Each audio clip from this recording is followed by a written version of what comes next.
Mouth press. അതായത് നമ്മളിത് ഇപ്പൊ എന്തിനാന്ന് പറഞ്ഞാല് നമ്മളൊരു വീട്ടിൽ വാങ്ങി വെച്ചാലേ ഇതിന്റെ ഇല നമ്മളിപ്പോ ഹോട്ടലിൽ നിന്നൊക്കെ ഈ പെരിഞ്ചീരകം കഴിക്കണില്ലേ, അപ്പൊ അസിഡിറ്റി ഉള്ള ഒരുവിധ ആളുകൾക്കൊക്കെ അസിഡിറ്റി ഉണ്ടാവും. അപ്പൊ അവർക്ക് ഇതിന്റെ ഇല ഇട്ടിട്ട് വെള്ളം തിളപ്പിച്ച് കുടിക്കുക.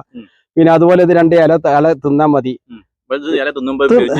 പെരിഞ്ചീരം എന്ന് പറഞ്ഞാൽ പ്രത്യേക രുചിയാണ്. ഇതാണ് ഇതിപ്പം ശരിക്കും ഇപ്പൊ ഗ്യാസ് ഇതിപ്പം പിന്നെ ഇത് ദുരുപയോഗം ഇതിപ്പോ എന്ത് നമ്മളിത് കഴിച്ചു കഴിഞ്ഞാലും ഇത് ഇല കഴിച്ചു കഴിഞ്ഞാലേ പിന്നെ എന്താണ് ഇത് ഉണ്ടാവൂല.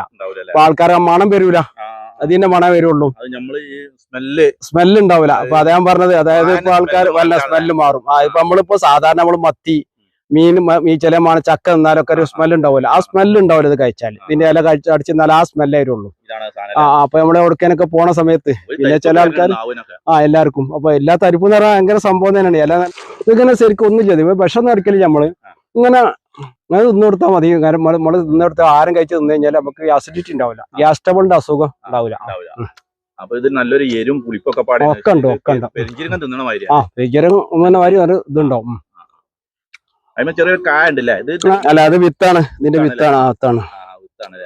അതിന്റെ തൈ ഉണ്ട്. ഇതിന് തൈകളുണ്ട് നമ്മളത്.